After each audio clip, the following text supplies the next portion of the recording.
soy pediatra. Ya muchos de ustedes saben que soy la encargada del curso de tanto Pediatría 1 como Pediatría 2. Soy también tutora de internado médico y tutora de residentado médico por la San Martín de Pediatría. ¿Ya? El día de hoy vamos a aperturar la clase de Pediatría 2. ¿De qué trata Pediatría 2? Trata de todo lo que es pediatría especialidad. ¿Ya? Las subespecialidades de gastropediatría, nefrología pediátrica, dermatología pediátrica, infectología pediátrica, que su currícula lo establece. Sin embargo, como ustedes ya están próximos a salir, el año pasado implementé el taller de dosis de medicamentos. En una de las clases, con su delegado o su delegada que me van a mencionar, vamos a coordinar para traer los medicamentos y poder tener unos 30 minutos de la charla de los medicamentos, sobre todo de paracetamol, de metamizol, ¿no? Cómo hacer o cómo dar la dosis a los pacientes antes de que vayan a internado. Debería ser una clase como de simulación para que ustedes sepan cómo dar el medicamento. Sin embargo, recién se está estableciendo estas clases en simulación y como de repente no van a alcanzar a esa currícula, porque he visto menos que no hay, vamos a hacerlo como un taller en las teorías, ¿ya? Ustedes traen el paracetamol y el metamizol y aquí yo les enseño cómo dar la dosis. Hoy día vamos a hacer, aquí les he puesto el sílabus, ¿no? De todos los temas que vamos a hacer. Hay un día de feriado que déjenme coordinar con Monique para ver si lo reprogramamos un día de esa semana o pasa a ser virtual. Depende de lo que establezca la universidad. De ahí todos los miércoles nos vamos a ver desde las 7 de la noche hasta las 8:20, 8 de la noche, 8:30, conforme vayamos avanzando. Todas las teorías van a ser dictadas por mi persona y semana a semana yo le voy a hacer llegar al delegado o la delegada las clases para que ustedes puedan ir viendo. Lo primero que nos vamos a poner de acuerdo es si el pasito que se va a tomar va a ser al final de ese día de la clase o en la siguiente clase, al inicio o al final. Le voy a dejar a criterio de ustedes como votación, lo van a hacer, me mencionan, va a ser la siguiente clase o el mismo día, ¿ya? El pasito del día de hoy va a ser definitivamente la otra semana, pero ustedes me van a decir la otra semana si desean el pasito el mismo día o la siguiente. Pediatría 1 ya acordó en que sea la siguiente clase. Ustedes o el grupo que tuve el año pasado también habían acordado que sea, creo, la siguiente clase. Ya le dejo criterio de ustedes, ¿ya? Estas son la temática que vamos a hacer semana a semana y la currícula, me decía, es un punto que necesito tomarlo en cuenta, al menos con ustedes. ¿Por qué? Porque el año pasado he tenido muy mala experiencia en todo este tiempo que he venido enseñando. Nunca había tenido tan mala experiencia. Y es necesario que quede todo en claro. Si hablamos claro, hablamos desde el inicio, creo que no vamos a tener problemas. Chicos, el respeto es algo que no puede perderse del docente hacia el alumno y del alumno hacia el docente. Yo lo respeto, ustedes me respetan. Yo tengo una vida más allá de ser docente y no puede ser tan justo que yo esté bien con mi familia de viaje, que hubo un problema, que dijo tal. Esas son cosas infantiles. No puede ser posible. Y me ha pasado exactamente con ustedes. Se le ha dicho al otro grupo también para evitar. El WhatsApp es un medio de comunicación que juega un arma de doble filo. Entonces, toda comunicación con su delegado y acá. Si ustedes tienen una queja, una sugerencia, un problema, me encuentran aquí todos los miércoles sentada que inicio la clase, o si gustan antes, inicio la clase de Pediatría 1, 3:40 de la tarde. Busquen, tienen una queja, una sugerencia, alguna duda, díganmelo a mí, ¿ya? No estemos usando mucho estos medios de comunicación porque existen muchos problemas. Y sí les pido mucho respeto, ¿ya?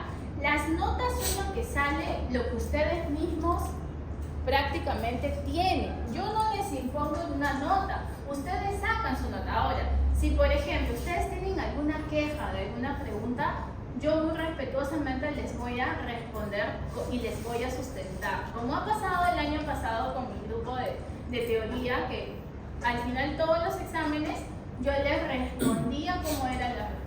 Ahora, si ustedes tienen alguna, de repente, no soy dueña de la verdad, no soy perfecta, me equivoqué, entonces se admite el error, ¿ya? Entonces, trabajamos por favor con mucho respeto. Y si tienen algún problema, me lo mencionan con su delegado o con su delegada. El tema del WhatsApp, respetemos mucho los horarios, ¿ya? Me han escrito 11 de la noche, 12 de la noche, 3 de la mañana, 5 de la mañana. Para mí eso es una falta de respeto. Para mí, en mis tiempos, de repente para ustedes ya no, escribía 2, 3 de la mañana. Para mí sí. Entonces, a mí sí, 7, 8 de la mañana. ¿Ya? Antes no, y después no, porque también tengo una vida, tengo un hijito, me escribían, me llamaban, ¿no? Entonces, esas cositas espero no volverlos a pasar de ahora en adelante, ¿ya? ¿Quién va a ser su delegado o su delegada?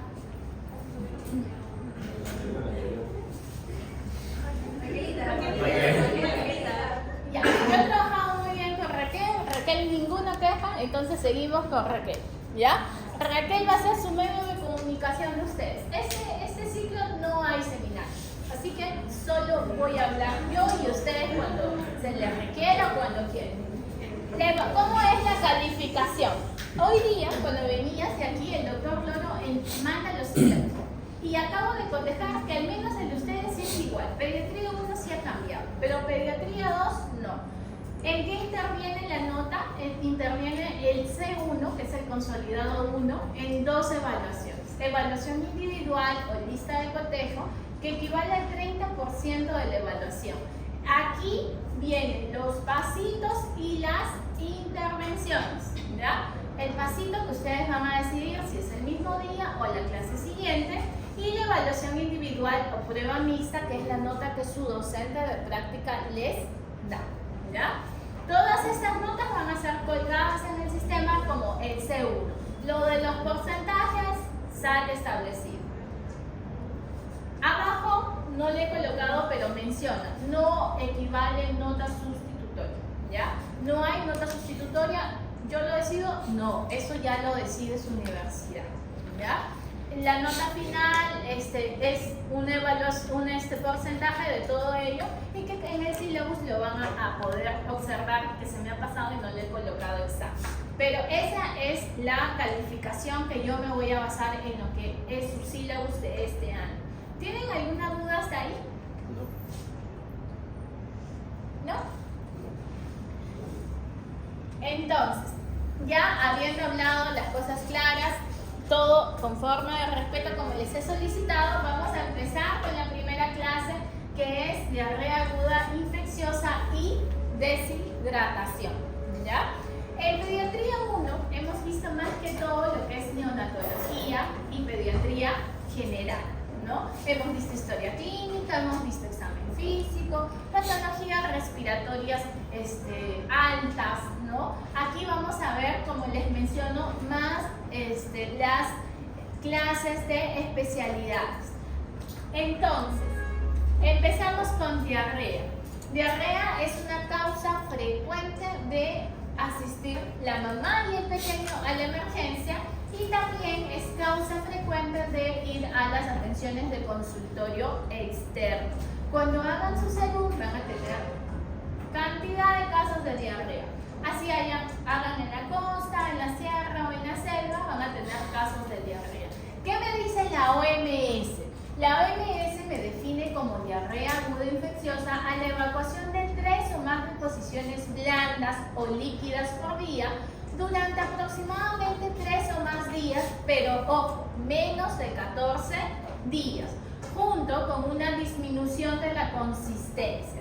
¿Y qué me dice la Academia Americana de Pediatría? Que dice que la gastroenteritis aguda es una enfermedad diarreica de inicio rápido, con o sin síntomas y signos adicionales, como por ejemplo náuseas, vómito, fiebre o dolor abdominal. Entonces, ¿a qué le defino la diarrea? A la deposiciones de consistencia líquida en aumento del número de veces que me dura varios días, ¿ya? Para que yo catalogue diarrea, yo tengo que saber a esta mamita preguntarle, señora, ¿y cómo hace su caquita diaria su hijita? Porque de repente viene una señora y me dice, mi hijita está haciendo 3 veces, pero usualmente hace 2 veces, 1 vez. Hay que preguntarle la cantidad, ¿fue bastante? ¿Fue poco? La consistencia, ¿fue líquida? ¿Fue semilíquida? ¿Pastosa? Lo que tiene esta caquita y qué es lo que busco, si tiene moco o sangre y el número de veces. Entonces yo tengo que preguntar varias cosas, ¿ya? No solamente es que le pregunto, ¿tiene diarrea? No, así no pregunto. Pregunto la consistencia, la cantidad, el número de veces y si tiene moco o sangre. Ahora, ¿hay síntomas asociados a la diarrea? ¿Cuáles? Vómitos, ¿qué más? Dolor abdominal, ¿qué más? La deshidratación es una complicación. Fiebre, ¿no? Distensión abdominal, ¿no? Falta de apetito, ¿no? Irritabilidad, ¿no? Entonces, todo eso yo tengo que valorarlo. Según epidemiología, la predominancia de las EDAs que se emiten en la semana epidemiológica a nivel de epidemiología, es decir, tú estás en tu centro de salud, todas las semanas tienes que contabilizar cuántas EDAs, cuántas neumonías tienes. ¿Dónde se ve en mayor proporción? En la selva. ¿Por qué en la selva? Claro, es tropical, el agua no es potable y los alimentos suelen contaminarse con mayor frecuencia. Igual nosotros cuando estamos en verano, ¿cierto? La diarrea es el día a día en el verano en los niños, como los procesos respiratorios es en el invierno. Entonces en la selva es entendible que por su calor tropical, por el clima tropical, por su falta de saneamiento también del agua, puede ocasionar que haya mayor predominio de esta patología. En la sierra, en la costa también hay. No obstante, en la costa presentará mayor número de episodios de EDA en las semanas de verano. E incluso en la sierra, en la selva, se presenta en épocas de lluvia. Según la información proporcionada por el RENACE, que es el Centro Nacional de Epidemiología, Prevención y Control de Enfermedades, del Sistema de Vigilancia Epidemiológica de la Red Nacional de Epidemiología, que es el RENACE, en el 2016, comparado con el 2015, se incrementa un aumento de las diarreas a nivel nacional en todos los grupos de edad. La mayor incidencia se da en menores de 1 año, pero el mayor incremento se da entre 1 a 4 años. En menores de 1 año, ¿por qué no vemos tanto comparado a 1 a 4 años?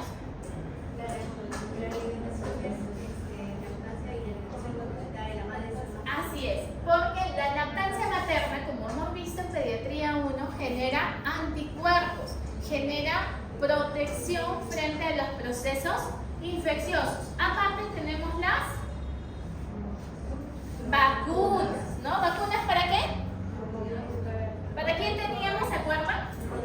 Para el rotavirus, ¿cierto? Y de 1 a 4 años, estas defensas ya van cayendo un poquito, la lactancia ya prácticamente algunos lo suspendieron, y a esta edad es donde el niño empieza a caminar y todo se mete a la boca, ¿no? Entonces es entendible que entre 1 a 4 años sea mayor los casos de diarrea. ¿Cuáles son los factores de riesgo? Las zonas con carencia de agua potable, las zonas donde haya déficit de saneamiento ambiental, las zonas donde haya dificultad para la eliminación discreta, las zonas donde haya hacinamiento, animales o moscas en casas, o zonas endémicas, ¿ya? Ahora, otros factores de riesgo, la manipulación inadecuada de alimentos, la inadecuada higiene personal, la lactancia materna no exclusiva, el inicio de alimentación complementaria en menores de 6 meses, una vacunación incompleta, el uso de biberón, introducción temprana de leche de origen animal, contacto con una persona que tenga diarrea y viajes a lugares con alta incidencia de diarrea. Yo tenía una colega en medicina interna que me llamaba y me decía, mi hijita está con diarrea, tenía 1 año. Al año 5 meses volví a tener diarrea y le desesperaba. Tenía su esposo que es médico internista y siempre quería darle antibiótico. Y me decía, dime la dosis pues. Y yo le decía, pero ¿para qué si es viral? ¿No? ¿Para qué si es viral? Pero no, su esposo, los 2 médicos internistas se volvían locos.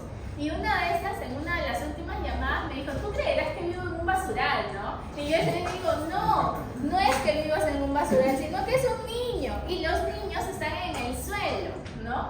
Pero miren, son médicos, claro, no ven niños, son médicos internistas ellos, ambos, pero se estresaban. Entonces, la diarrea es un tema que estresa. Como papá te estresa. Entonces, nosotros lo que tenemos que hacer es explicarle, ¿no? Sí, es cierto, hay que tener cuidado con la limpieza, pero a veces hay factores que llevan a que el niño se meta las cosas a la boca, ¿no? Entonces, diarrea, todos los niños van a pasar mínimo un episodio al año. Es muy frecuente. Y por ello tenemos que saber detectar si estoy frente a una diarrea infecciosa o frente a una diarrea de otras causas. Por ejemplo, el APLB, que es la alergia a la proteína de la leche de la vaca, también me puede generar la disminución de la consistencia de las heces, pero ya asociado a otra sintomatología. También tengo que diferenciar si este es un proceso viral o es un proceso bacteriano. ¿Cómo lo identifico? Generalmente es viral, pero puedo tomarle exámenes de laboratorio para que esté tranquila la mamá y determinar si es bacteriano, ¿ya? Sí. En niños menores de 2 años existe factor de riesgo, ¿no? Entre 1 y 2 años, niños con desnutrición o algún tipo de inmunodeficiencia, niños con enfermedades asociadas como alergia, enfermedad inflamatoria intestinal, síndrome del intestino corto o enfermedad celíaca. Entonces, nos quedó claro el tema, el concepto de diarrea, ¿sí? Ya. Factores de riesgo. Doctora, Serrata dijo que 1 año y mencionó después de 1 a 4 años le da más frecuente y ahí dice... No, es que esto, ojo, esto es en el Perú. Ahora, acuérdense, la teoría que lanza a nivel mundial no siempre coincide exactamente, pero generalmente es asociado entre estos rangos de edades, menores de 4 años, ¿ya? La causa, ¿cuál es la causa? Generalmente infecciosa por virus. Y aquí encabeza rotavirus, ¿ya? Rotavirus. Otro problema que tenían ustedes es que no les gustaba que les diga qué preguntas venían. Chicos, yo les digo con la mejor de las intenciones porque son preguntas de nada. Y me da pena que de repente más adelante tengan la pregunta y no se acuerden porque yo no les dije, ¿ya? Entonces, si yo les digo preguntas tipo ENAN, es para que vayan practicando. Es ventaja para ustedes, no es desventaja para el otro compañero.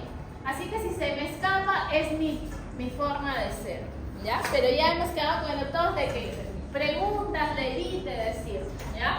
Pero rotavirus, por ejemplo, pregunta de nada, ¿ya? Pregunta de nada. Es que es cierto, es pregunta de nada. Es la causa más frecuente. Y más adelante incluso he puesto una diapositiva de rotavirus porque necesita su diapositiva exclusiva. Entonces, dentro de las bacterias, ¿cuáles son las causas? Campylobacter, E. coli con sus variantes, ¿no? ¿Cuáles son los subtipos de la E. coli? Enterohemorrágica, enteropatogénica, enterotoxigénica, enteroinvasiva, ¿no? Entonces, ¿qué más? Shigella, salmonella, ¿no? ¿Los parásitos me pueden ocasionar diarrea? Sí, ya, ¿no? ¿Los hongos me pueden ocasionar? Sí, pero generalmente en inmunodeprimidos. Cryptosporidium, Mystospora delta. Estas bacterias, estos hongos me pueden generar diarrea, sí, pero generalmente en inmunosuprimidos, ¿ya? Y las causas infecciosas que les hablaba, ¿no? El APLB, las otras causas. Los virus son la principal causa de la diarrea y la tenemos encabezando rotavirus. Ahora, ¿qué bacterias tenemos? Shigella, Salmonella, Campylobacter. ¿Quién está asociado a palomitas? Campylobacter, ¿ya? También fue pregunta de Nan, ¿ya? También fue pregunta de Nan. Asociado a aves, a palomas, Campylobacter, ¿ya? En diarrea, mínimo en el ENAM, les preguntan 1 a 2 preguntas, ¿ya? Mínimo son 2 preguntas de diarrea. Y aquí hay varias preguntas. Van a la parte de diarrea y van a ver que lo que les estoy diciendo no es mentira. ¿Qué más tengo? E. coli, ¿ya? Luego, las toxinas de Clostridium difficile y los parásitos, ¿no? Ahora, yo asocio mi diarrea sin sangre y mi diarrea con sangre. ¿Con sangre cómo se llama? Disentería. Sin sangre. ¿Quién encabeza? Rotavirus, ¿no?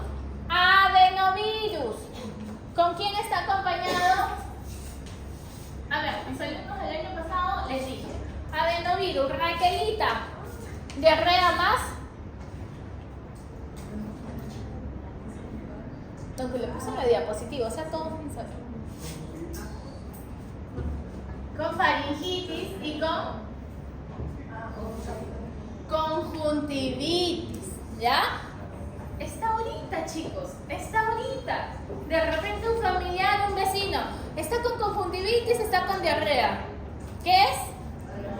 Adenovirus. Memotecnia, porque también ha sido pregunta del ENAM. Pone, paciente lactante de 2 meses con diarrea, con faringitis, con conjuntivitis, adenovirus. El adenovirus que está asociado a procesos respiratorios, la D de diarrea, asociado también a diarrea, ¿ya? Entonces, adenovirus, conjuntivitis, faringitis y diarrea. Otro caso clínico. Paciente que viene, que se fue a comer su parrillada y a las 3 horas empieza con diarrea. ¿Qué agente creen ustedes que puede ser tan tóxico? ¿Quién dijo audios? ¿Te dio? Audius es tóxico. Estafilococo audius. Pregunta del residentado médico. Paciente con edad de 6 años va con su mamá a comer parrilla. A las 4 horas empieza con dolor de cabeza y empieza con deposiciones líquidas.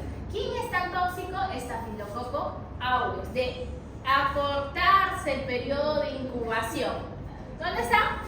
Aquí. Periodo de incubación 1 a 7 horas. Alimentos contaminados por manipuleo de persona colonizada. Las demás tienen más horas, ¿no? ¿Qué más? Paciente que come su salchipapa en verano con mayonesa y presenta diarrea. ¿Qué agente creen que es? ¿Ya? Salmonella, huevo crudo, alimentos contaminados, ¿ya? ¿Qué más? ¿Qué otra causa conocen? El queso, ¿no? ¿El queso está asociado a qué? Que la diarrea, brucelosis, ¿no? Parásitos no es tan común. En la época del cólera, ¿cómo eran las diarreas?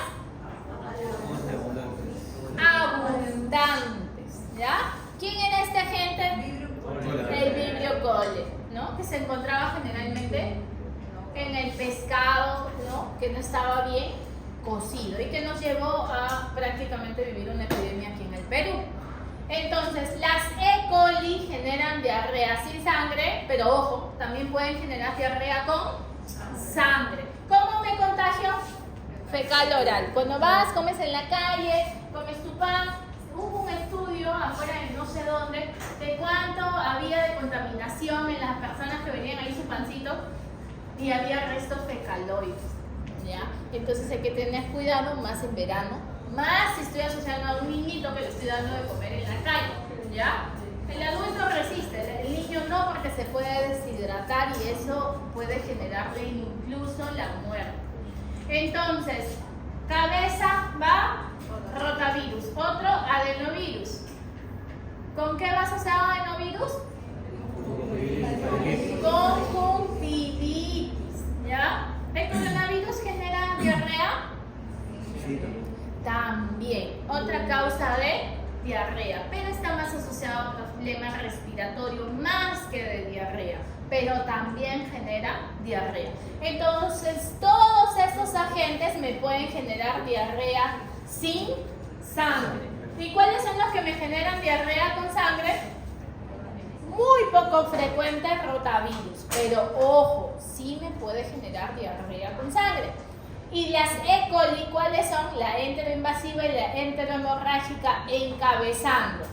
Campylobacter, ¿de qué habíamos visto? Campylobacter de la P de paloma. Yersinia y Salmonella, ¿ya? Yo les enseño como hemotemia. Ya, si no les gusta al final me dicen, doctora, sigo su clase así. Y yo sigo así.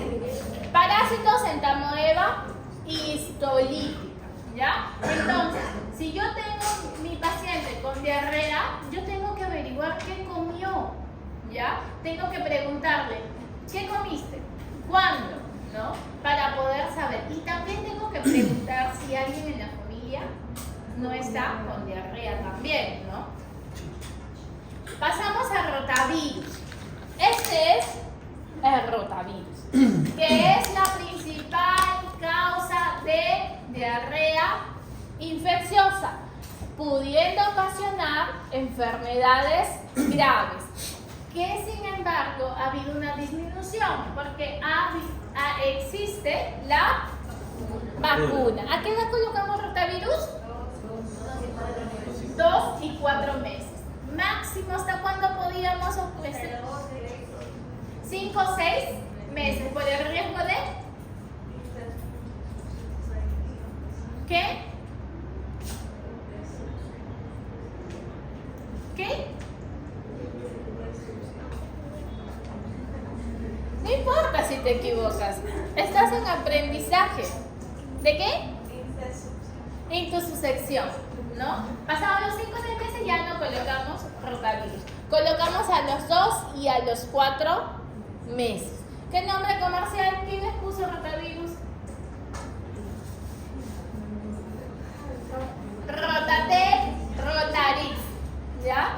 Rotatec, Rotarix, el estado tiene menos cepa, la forma particular suele tener más cepas que cubre este rotavirus. Entonces, ¿qué me puede generar el rotavirus? En los niños me puede generar deshidratación y eso es lo peligroso o la complicación. ¿Dónde actúa este rotavirus? Me saqué esta diapositiva, esta foto del Facebook que me gustó mucho. Periodo de incubación, 1 a 3 días. ¿Dónde se ubica duodeno y yeyuno proximal? ¿Ya? También fueron preguntas. ¿Qué hace? Infiltrado de células inflamatorias mononucleares, predominio, y va a generar todo lo que es una translocación a nivel del epitelio y me va a generar la disminución y la consistencia de las heces.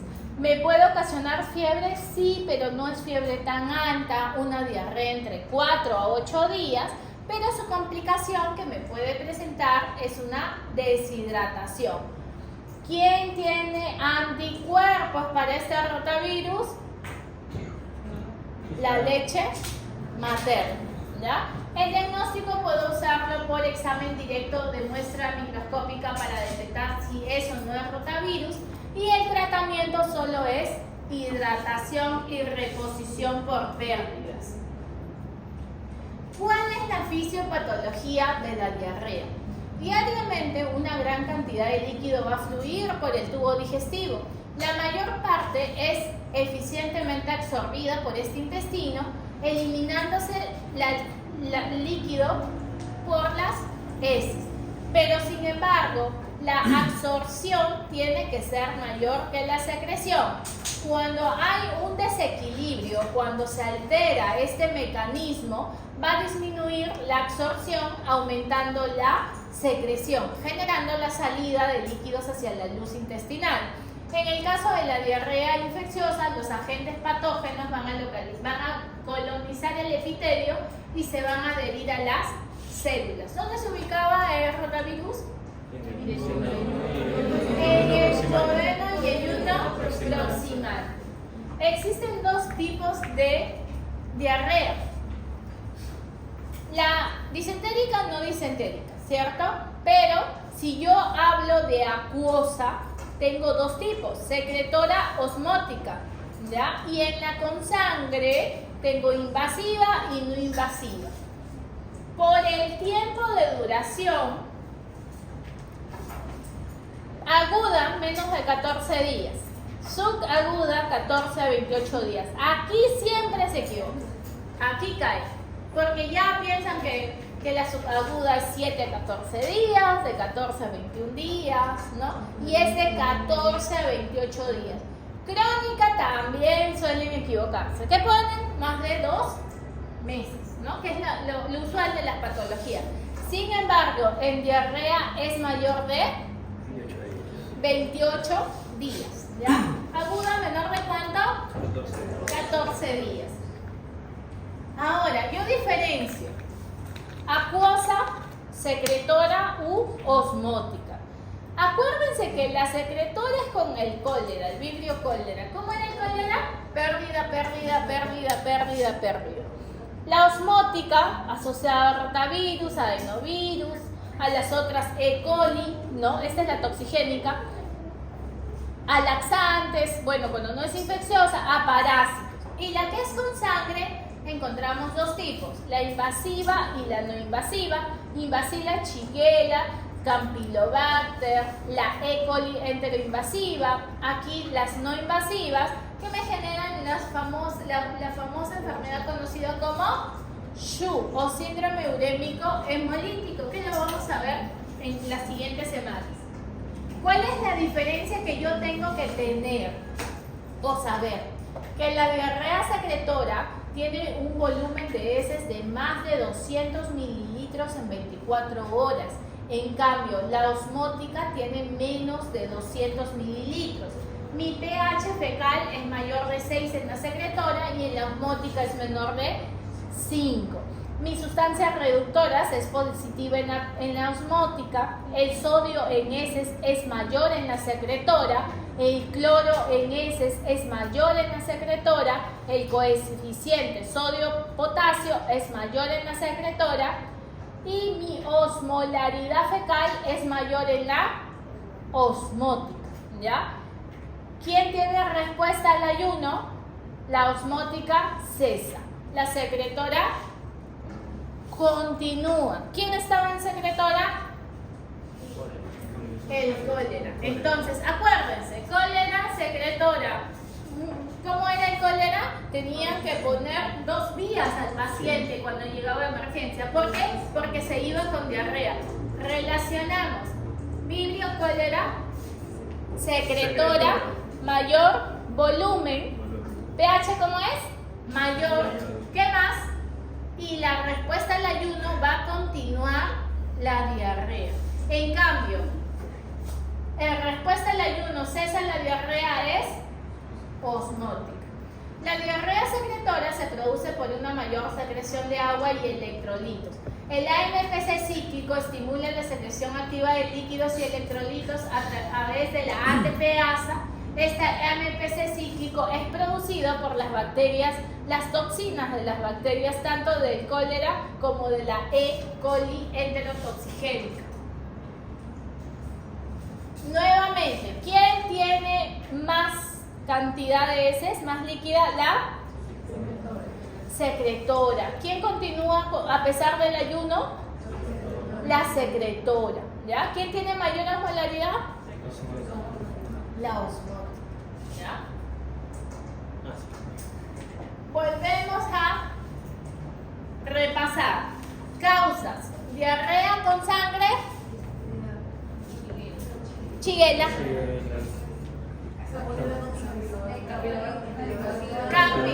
vamos con las más frecuentes: chiguela, campylobacter, yersinia, la E. coli también. Y en las sin sangre, adenovirus, rotavirus, salmonella, E. coli. Algunas de estas también pueden dar disentéricas. En no sin sangre, cabeza, rotavirus. Con sangre, cabeza, campylobacter y shigella. ¿Ya? Ahora, me quedó claro mi concepto, me quedó claro mis factores de riesgo y mi etiología. Paso a hacer mi anamnesis. ¿Qué tenía que preguntar? Consistencia, frecuencia, cantidad, número de veces y si tenía sangre o moco. ¿Eso preguntamos? No. Lo digo por ustedes, ¿ah? ¿Eso se pregunta usualmente? No, pero debemos, ¿ya? Debemos para poder saber. Ahora, en neo habíamos visto flujo urinario, ¿se acuerdan? Que era el volumen de la orina sobre el número de horas que estoy hallando este flujo por el peso. En diarrea hallamos el flujo de heces, ¿ya? ¿Cuál es el flujo de heces? El volumen de las heces entre el número de horas por el peso. ¿Para qué yo hallo este flujo de heces? Para ver si mi flujo es alto o mi flujo es bajo. Si yo encuentro un flujo más de 10, estoy hablando de un flujo diarreico o de heces alto. Entonces este paciente no se puede ir a casa, se tiene que hospitalizar porque va a tener un riesgo de deshidratación y puede venir chocado a la emergencia. ¿Ya? Entonces, un flujo diarreico alto me conlleva a que este paciente se hospitalice. ¿Qué más tengo que preguntar? El tiempo de enfermedad. ¿Qué más como antecedentes? Si tienen alguna familia, si tienen mascotas, palomas. Si hay algún familiar, si hay palomas, ¿ya? ¿Está bien? ¿Qué más? Ya, muy bien. ¿Qué más? Si hay niños en casa que han tenido diarrea. Ya, muy bien. ¿Qué más? Y se vacunó. Si se vacunó. No se olviden. Si tienen las vacunas. ¿Y me interesa que tengan neumococo influenza? Para este tema, no. ¿Qué tengo que buscar? Rotavirus, pues, ¿no? Rotavirus. Es que a veces pasa, pues yo conozco los internos. Entonces me dicen, sí, tiene todas sus vacunas, te ves, voy a ver. Y tiene neumococo, influenza. Y yo le digo, ¿y el neumococo le va a prevenir su diarrea? Sí. No te enseñas. Se puede entender que a veces, pues, por la premura y eso, nos olvidamos algunos puntos que son importantes. Pero la forma de prevenir a veces también está asociado, la forma de la anamnesis está asociado a que yo también pregunte las vacunas, pero ojo, las vacunas relacionadas a la enfermedad, en este caso, rotavirus. Entonces, tiempo de enfermedad, síntomas asociados, cantidad, consistencia, color, número de veces y si hay moco o sangre. No les he puesto las imágenes porque obviamente es entendible, ¿no? Pero les comento, como pediatra me llega en el día a día siempre la foto de la caquita, siempre. No es broma, en serio, me mandan bastante caquita. Y a veces no solamente le toman fotos, sino también lo filman, ¿no? Me ha pasado la hora del almuerzo que me han mandado a la 1 de la tarde, pues les digo en WhatsApp, es una cosa de doble filo. Entonces yo ahora y el video, ay Dios, sí tienen moco y sangre. Ya, porque yo siempre les enseño a mis pacientes, ¿no? Tranquilos, es un virus, pero ellos, no, usted me dijo que si tenía moco sangre podía ser bacteria y necesita antibióticos. Mejor le le mando su video. Y te mandan el video, ¿no? En horas muy menos que quisieras tú ver un videíto, ¿no? Entonces, te envían fotos, videos, ¿no? Ustedes con que pregunten la consistencia, ¿no? Disminuida, ya está. No es necesario, pues, tú no vas a tampoco hacer un diagnóstico con solo ver las heces, porque si tiene moco o sangre puede ni siquiera evidenciarse, y ya tendríamos que hacer un examen de heces, ¿no? Entonces, solo les puse el dibujito. ¿Qué pasamos luego a hacer el examen físico? ¿Qué encontraré? ¿Qué busco en el examen físico? A ver. Empiezo aquí. Fontanela. En el paciente lactante, no en el niño de 3 o 4 años, ¿ah? Porque el niño de 3 o 4 años ya no tiene ni una fontanela ni nada. En el lactante veo que la fontanela, ¿cómo puede estar en una diarrea por deshidratación? Hundida. ¿Y si está bombada, qué piensan? Meningitis. ¿Ya? Meningitis. Hacia abajo, hundida. Deshidratada. Hacia arriba, que hay un proceso infeccioso, meningitis. ¿Ya? Entonces, ¿qué busco para no desviarnos? Deprimida la fontanela. ¿Qué más busco? Piel, como me dice muy bien Raquel, que no esté seca la piel. Luego paso a mucosas, ¿no? Ojos hundidos, llanto sin lágrimas, boca seca, la piel, pues no hay turgencia, ¿no? El llenado capilar puede ser más de 2 segundos. ¿Qué más busco? Distensión abdominal, si hay ruidos aéreos presentes, ¿ya? El signo del pliegue, que generalmente lo hago a nivel del abdomen. Entonces, dentro de los síntomas busco que no haya vómitos, náuseas, dolor abdominal, pujo o gases. Ahora, en generales inespecíficos hay fiebre, decaimiento, ¿no? Los signos propios de la deshidratación tengo que hallar en primera instancia el sensorio. Si está el paciente activo, o si está irritable, o si está letárgico o con tendencia al sueño. La Z aumentada, el signo del pliegue, la fontanela, la mucosa, el llanto, si hay taquicardia, si hay pérdida de peso. ¿Y cómo valoro el pérdida de peso? La mamá va a saber cuánto pesaba. Sí, hay algunas mamás, pero si no, en su carnet. ¿Ya? En su carnet siempre veo a su último control, ¿no? Y saco el porcentaje si hubo o no hubo pérdida de peso, ¿ya? ¿Qué más? Tengo que ver la orina, ¿ya? Si está orinando o no está orinando. Y idealmente es tomar las funciones vitales, que incluyen también la presión arterial. Si está hipotenso, este paciente está deshidratado. Un paciente mucho más deshidratado ya tiene un patrón respiratorio acidótico, ¿no? Una respiración más profunda. Ahora, en los exámenes auxiliares, ¿qué es lo que se toma? No está recomendado según evidencia fuerte. ¿Por qué? Porque la primera causa, ¿cuál es? Viral. ¿Qué tengo que hacer? Hidratarlo. Nada más. Ahora, destinados a buscar información etiológica, cuando la diarrea dura más de 7 días, cuando hay sospecha de bacteriemia o sepsis, cuando hay presencia de sangre o moco, o cuando es un lactante menor de 3 meses o tiene algún riesgo de comorbilidad. Solo en estos casos yo le saco exámenes de laboratorio. ¿Ustedes creen que la mamá va a aceptar esto? No. ¿Y en qué caemos? En la reacción inflamatoria en heces. No, hemograma solo si tiene ciertos criterios, porque no vas a estar pues pinchando pues solamente para ver si hay leucocitosis, ¿no? Solamente examen de reacción inflamatoria en heces, idealmente un copropulsivo.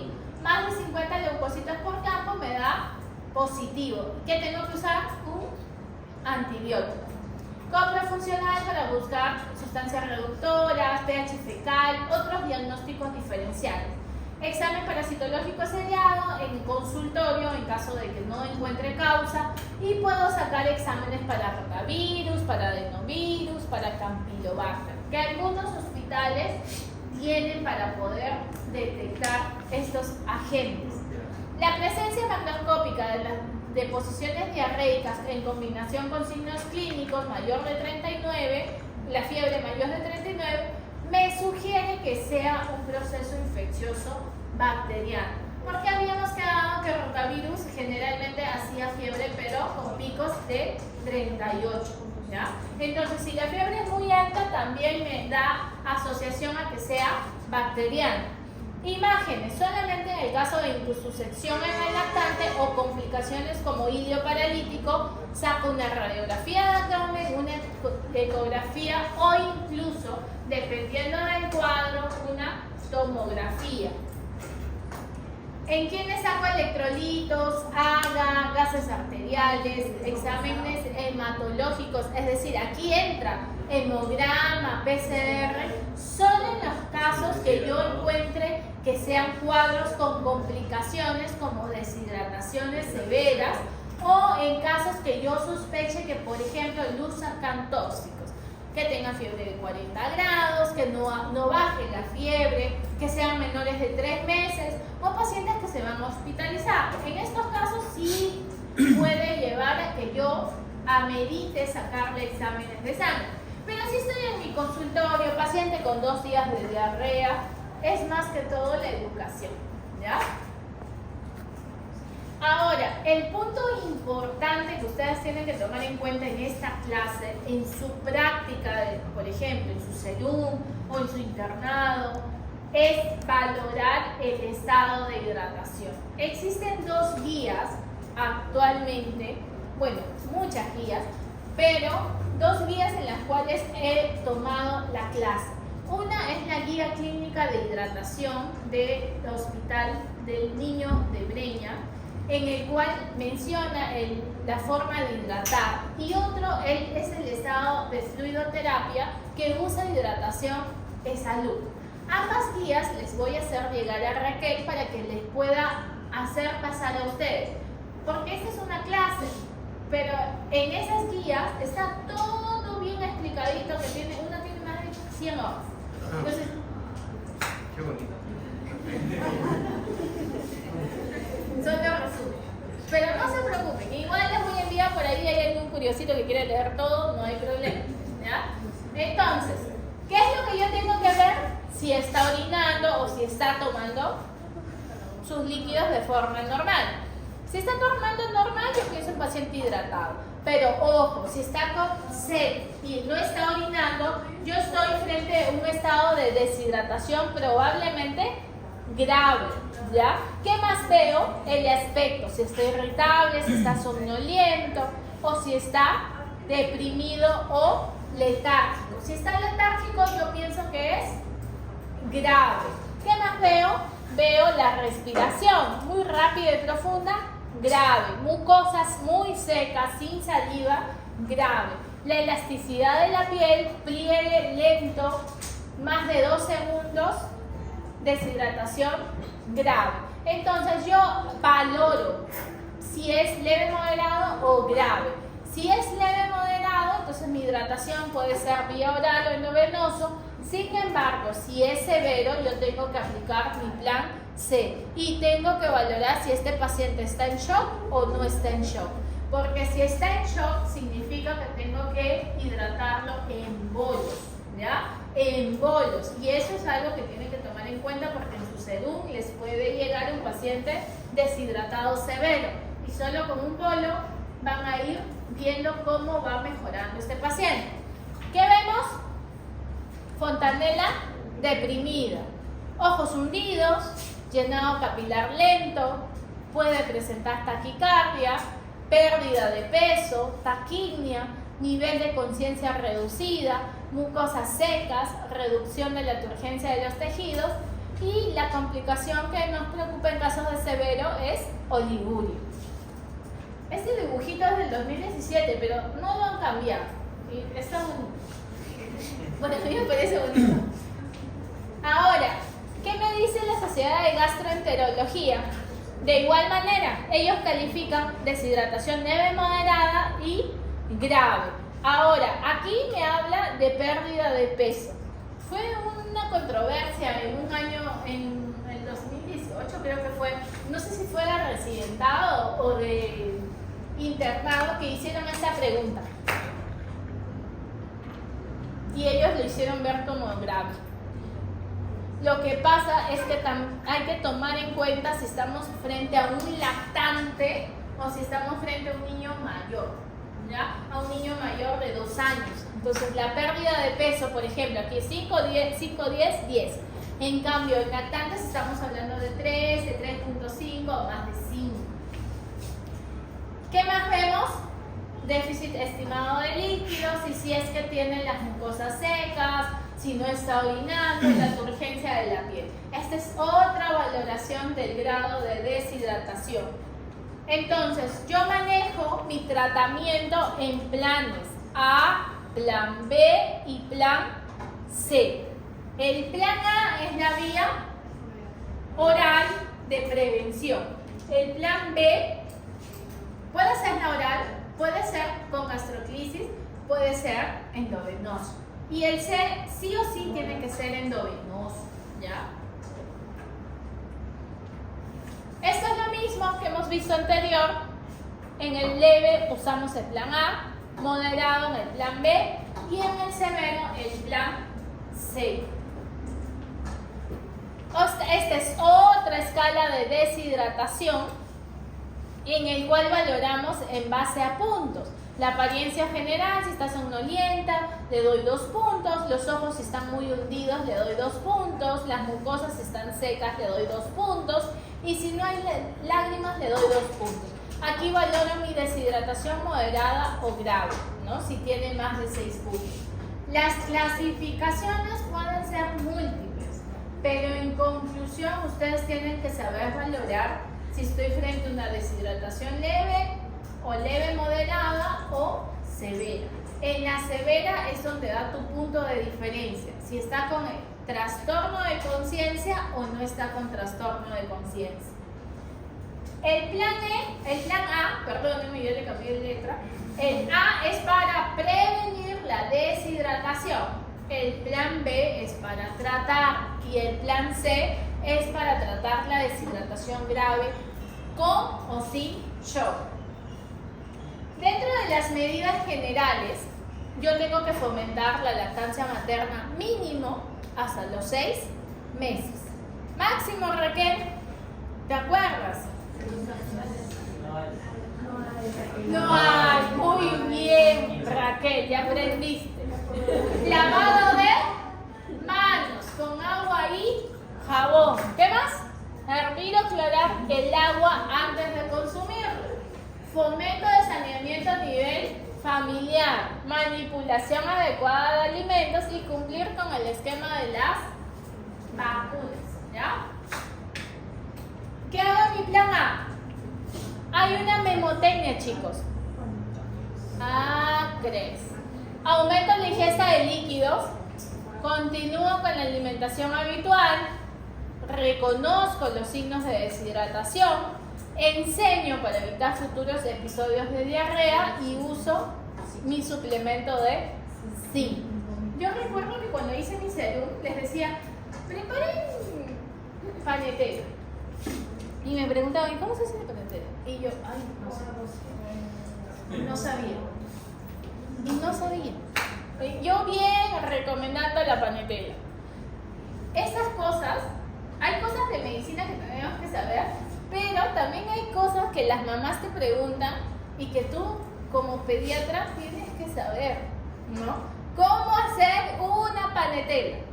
Y me acuerdo que en una de las rotaciones que tuve en las emergencias pediátricas había una doctora que te explicaba al pie de la letra, que era con el arroz, con la zanahoria, con la ñisca de la sal, con el azúcar.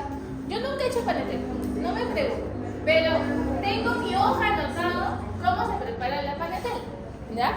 Entonces, hay que preguntar, ¿sabes? No le digan, haz tu panetela, pregúntale, ¿sabes hacer panetela? No, ¿pueden comprar su suerito mejor? Ya, compren su suerito. sino existen los sobres en el estado para preparar en 1 litro de agua, que ya viene con toda la cantidad necesaria, ¿ya? Con todas las indicaciones atrás dice cómo preparar. E incluso hay una unidad de rehidratación oral, había un espacio exclusivo en el hospital del niño, en el cual existía un personal de enfermería, un personal técnico que preparaba sus sales de rehidratación oral y le daba en su vasija con su cucharita para que le dé al paciente. Actualmente desconozco si funciona esta unidad de rehidratación oral, pero existía al menos el ambiente, ¿no? ¿Qué más tengo que tener en cuenta? La alimentación. Obviamente, no le voy a dar alimentos que me generen más evacuación. No le voy a decir, señora, denle pitahaya, denle granadilla, no. Tengo que darle alimentos astringentes, como por ejemplo la zanahoria. ¿Ya? La zanahoria, tengo que darle pues alimentos que no me van a generar las deposiciones líquidas. ¿Puedo darle cualquier comida? En realidad las guías dicen que le puedo dar su comida habitual, sino que nosotros a veces estamos mal acostumbrados a darle pues fritura, a darle alimentos que no son saludables. Pero si tu día a día es tu comida saludable, le puedes seguir dando. Ojo, hay que preguntar cuál es su día a día de esta señora que le prepara a su hijo, ¿no? ¿Qué se prohíbe en cierta forma? Las grasas porque se demoran un poco en la digestión, la carne porque demora un poquito en la digestión, pero sobre todo yo tengo que evitar que no se reinfecte, entonces evito las ensaladas frescas, ¿ya? Las ensaladas frescas, la lechuga, eso a veces hay que lavarlo bien, y cómo puede volver a reinfectar. Entonces, de preferencia al menos yo uso, señora, todo sancochado, ya está, todo sancochado. ¿Qué dijiste? Comida marina tampoco. ¿Ah? Comida marina tampoco. No, pues, el ceviche, los mariscos, ¿qué estamos hablando? Exacto, entonces no puedo yo mandarle, señora, coma su ceviche, ¿no? O señora, denle su arroz con marisco. No, de preferencia todo sancochadito. Miren, ante tantas de ese tipo de cosas que me han pasado, de escuchar así en las mamás, yo le pongo ya estofado, arroz, no le pongo qué cocinar, ¿no? Le pongo en la receta qué cosas hacer. Porque si no, de verdad, tú le dices cualquier cosa y de verdad le dan cualquier cosa. De verdad. ¿Qué más? Reconocer los signos de deshidratación. Cualquiera de las tablas que les he mencionado hay que saber diferenciarlos. Evitar futuros episodios de diarrea. ¿Cómo?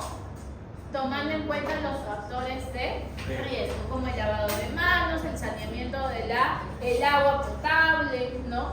El zinc, que lo administramos en jarabe o en tabletas, que más adelante le he puesto un cuadrito. ¿Qué me consiste el plan A? Prevenir la deshidratación. Si el paciente tiene alto riesgo de deshidratación, el tratamiento debe suministrarse en el establecimiento de salud con la terapia de rehidratación oral. ¿En quiénes? En pacientes que tengan 3 o más vómitos por hora o más de 5 vómitos en 4 horas, quienes tienen 10 deposiciones en 24 horas, paciente que estuvo en plan B o plan C, pacientes con difícil acceso geográfico o pacientes que tengan sospecha de cólera. Estos pacientes los tengo en el hospital por un tiempo no mayor de 2 horas haciendo mi terapia de rehidratación oral. ¿Ya?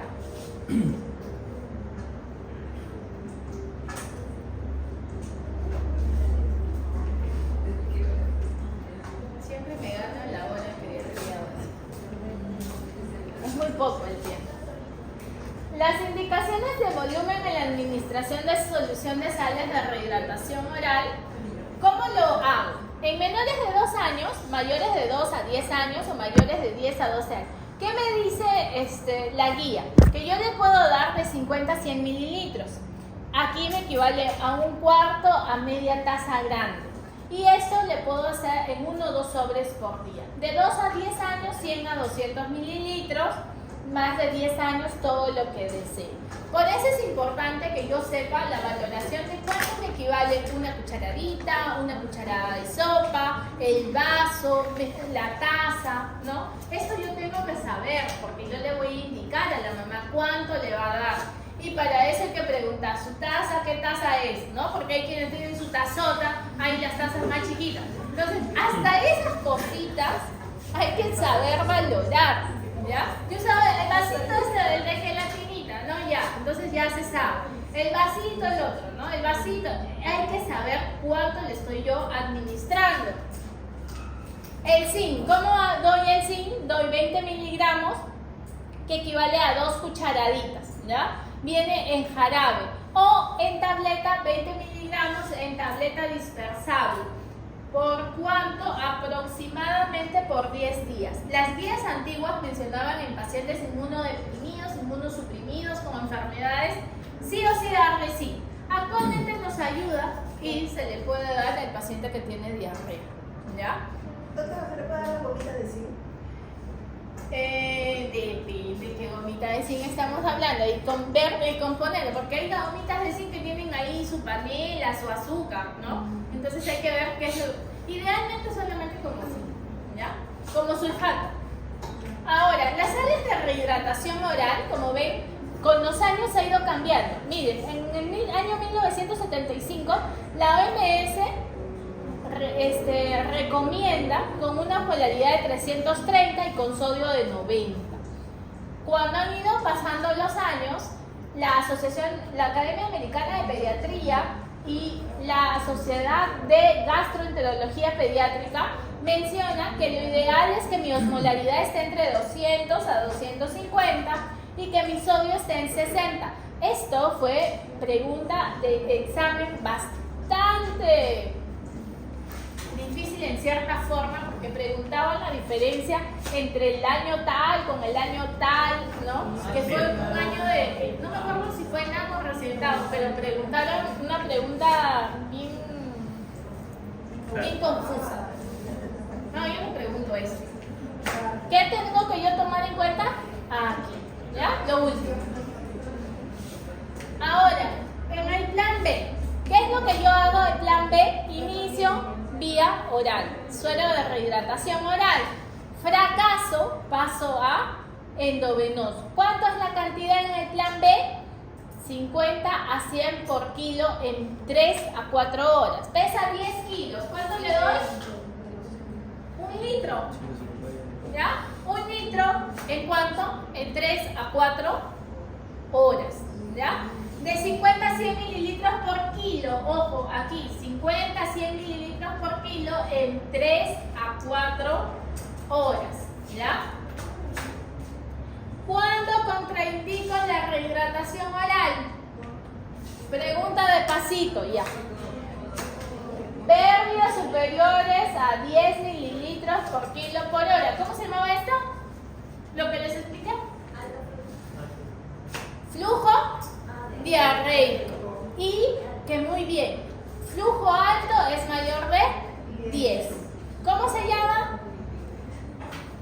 El volumen de S sobre el número de horas por el peso. Ahí está, miren. El volumen sobre el número de horas por el peso. ¿Ya? Esto es lo que ustedes deben de hallar, ¿saben dónde? En su práctica. Van a la historia clínica del paciente, buscan el balance y ven heces. La cantidad en 24 horas, ven con el peso, lo dividen y hacen flujo. Tarea para su práctica, ¿ya? Paciente hospitalizado con diarrea, hallo mi flujo diarreico. Y ahí ya llegan y ya innovan. ¿Saben qué? Le menciona a su docente de práctica que ya saben cómo hacer el flujo diarreico. Y encima le dicen, más de 10 es alto, pero ojo, en kilo, ¿ah? Porque si hablamos en superficie corporal es mayor de 40, ¿ya? Deshidratación más del 10%, alteración del nivel de conciencia, alteración grave del estado general, ilioparalítico, abdomen agudo y vómitos intensos. Contraindicaciones para rehidratación oral.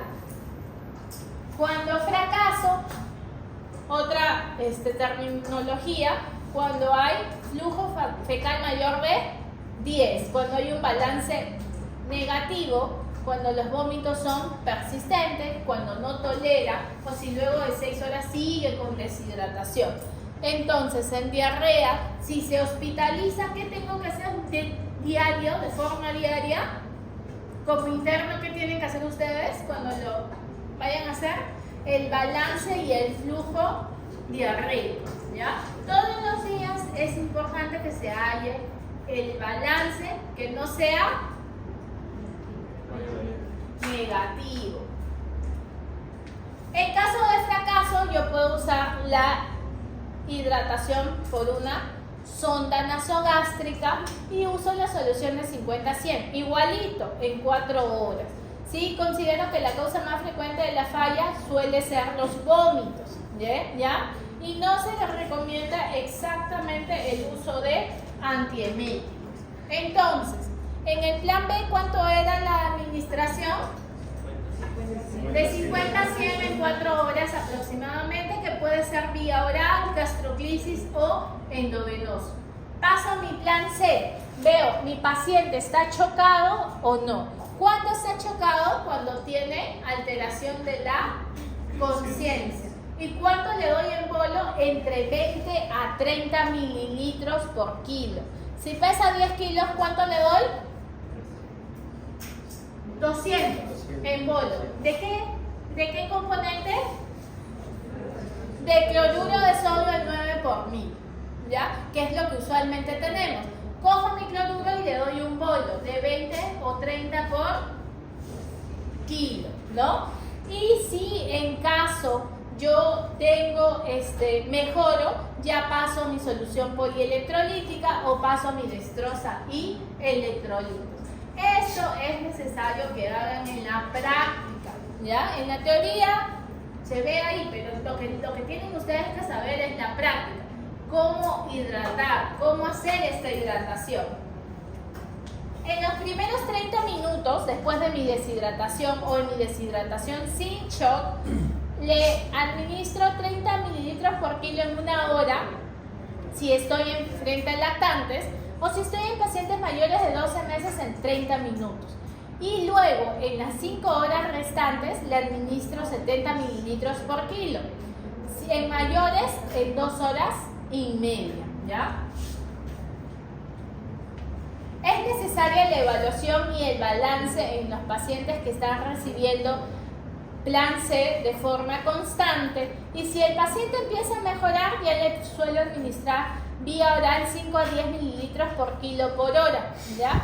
Al completar la terapia endovenoso es necesario volver a evaluar mi escala o mis estadios de deshidratación. Si en algún momento el paciente vuelve a presentar signos de shock, repito mi plan C. ¿Y cuál es mi bolo? ¿Cuánto le doy? 20 a 30 por kilo. ¿De qué? De cloruro de sodio al 9 por 1000. Antibióticos, ¿le doy o no le doy?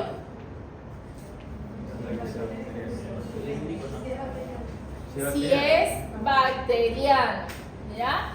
¿Y qué antibiótico puedo usar? Si estoy usando Campylobacter, muy bien, macrólidos, como acitromicina, ¿ya? Como acitromicina también puedo dar la furasolidona, ¿no?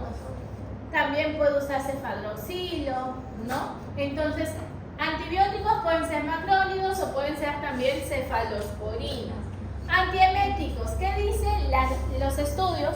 Los metaanálisis mencionan que el único antiemético que se puede usar es el ondansetron, que se usaba en pacientes con cáncer, en pacientes oncológicos. La dosis es a 0.15 miligramos por kilo. El ondansetron viene en ampolla de 8 miligramos, ¿ya? Los otros, metoclopramida, domperidona, dimetilhidrinato, ¿se les puede dar? No, no está comprobado. No está comprobado el uso del famoso Gravol en edad pediátrica. El único que está comprobado es el ondansetron. ¿A cuánto de dosis? 0.15 por probióticos. Los probióticos son causa de clases en cada charla de actualización pediátrica que hay. ¿Por qué? Porque genera mucha controversia. ¿Uso? ¿No uso? ¿Saben cuánto está el Biogaya? Ayer estaba de guardia en emergencia y la residente le había mandado en la receta el Reuteris y el zinc. Y viene la señora conmigo y se queja y me dice, ¿cómo me va a dar esta receta si las justas tengo para mi pasaje? Me sale y yo le digo, a ver, le había puesto Biogaya y le había puesto el sulfato de zinc en nombre comercial. Y me dice, solo por una diarrea en estos dos medicamentos me estoy gastando 70, 80 soles. Y yo cuido a la residente y le digo, ¿y por qué le estás dando Biogaya? Ah, es que está recomendado, tiene evidencia fuerte. Pero ojo, la evidencia no es muy fuerte, es débil, aún es débil. ¿Existen probióticos demostrados que me regulan la flora intestinal?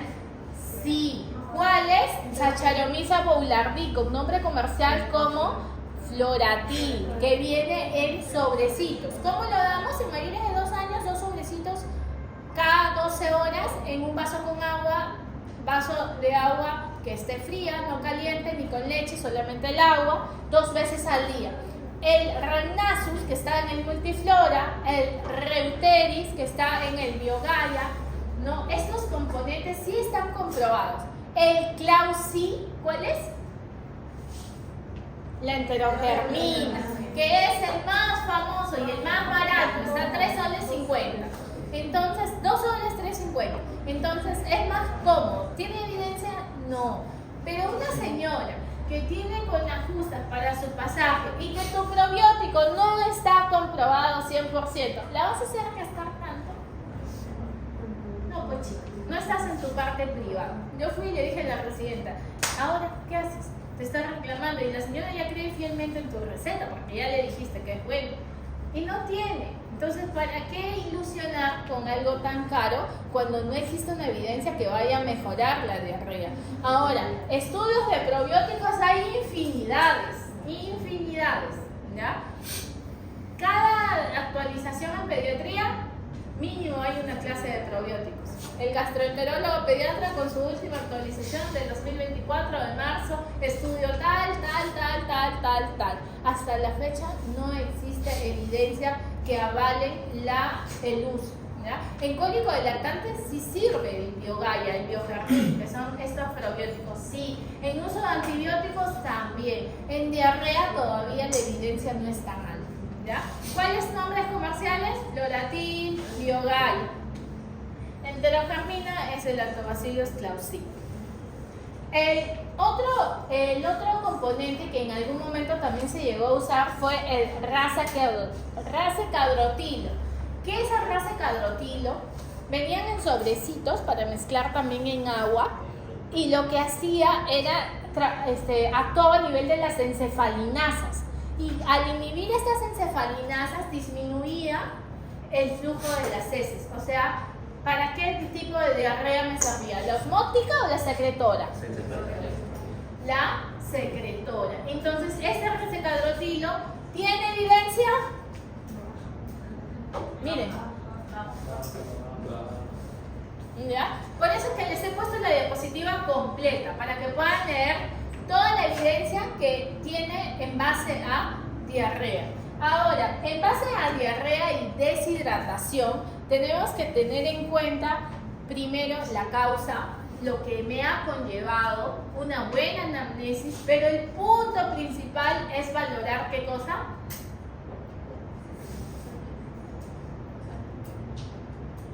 La deshidratación, el estado de hidratación del paciente. La parte más importante en diarrea es valorar la hidratación del paciente y valorar sus complicaciones que pueda presentar, ¿ya? Aquí dejamos la clase. Acabé exacto 8:20. Les dejo a criterio de ustedes el pasito, como les menciono. Ya Raquel me hace llegar el fin de semana. La nota de igual manera yo Raquel Máximo el domingo les estoy mandando y resuelvo el pasito una vez que he terminado, ¿ya? Ustedes me mencionan, ¿no? Si va a ser el mismo día o si es